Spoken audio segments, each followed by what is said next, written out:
Alright, so let's talk about handling feedback. So, feedback in a sense na criticism or kung ano man ang marinig natin no, sa ibang tao pag dumadating sa atin. No? Whether that's praise, whether that's approval, whether that's, parang hate, I don't know, kung ano man, di ba? Positives and negatives, no?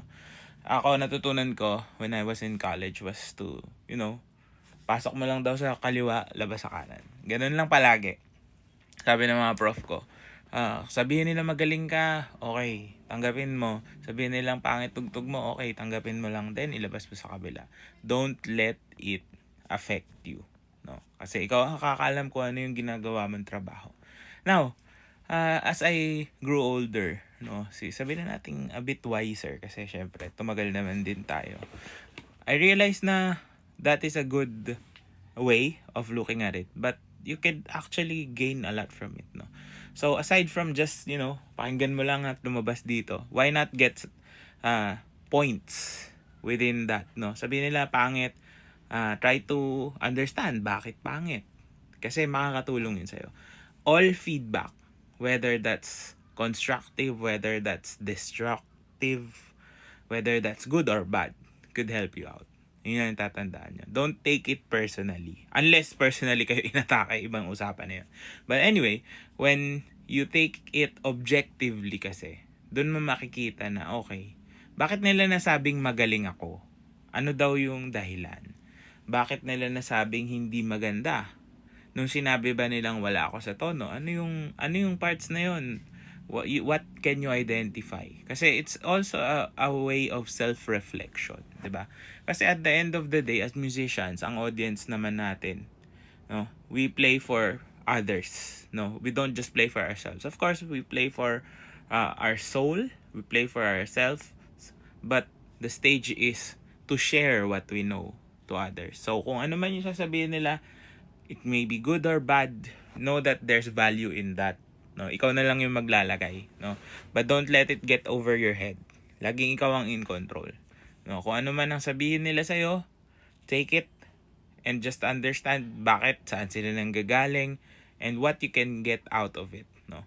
Take off the feeling na ay kasi ganito siya. Minsan kasi pag sinabing pasok dito, labas dito, parang anong nangyayari, nagiging insecure na rin tayo to the point na parang wala namang kwenta yung sinasabi niya. Pero everyone has their own opinions and it comes from somewhere. Although sabihin natin minsan may mga taong talagang may masabi lang, 'di ba? Pero maybe that could be the spark that you need in order for you to grow better, to improve on yourself, 'di ba?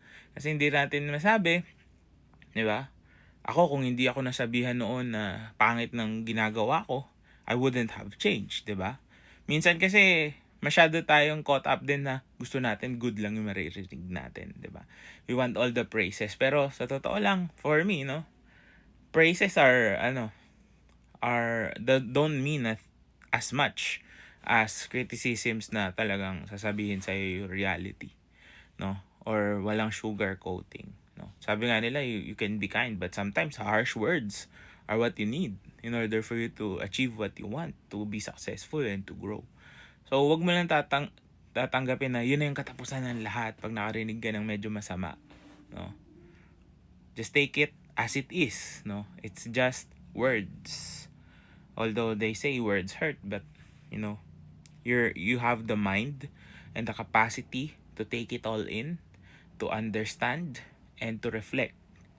And after your reflection, ikaw na yung gagawa. Would you become better? Would you take it as it is and just leave it off? Kasi kung wala lang naman din talaga, di ba? May mga ganun din eh. Bashful, hateful comments na walang basis, di ba? Pero kung may basis, of course, magagamit mo yan. So, kailangan din talaga sa music industry, medyo matatag ang iyong puso. No?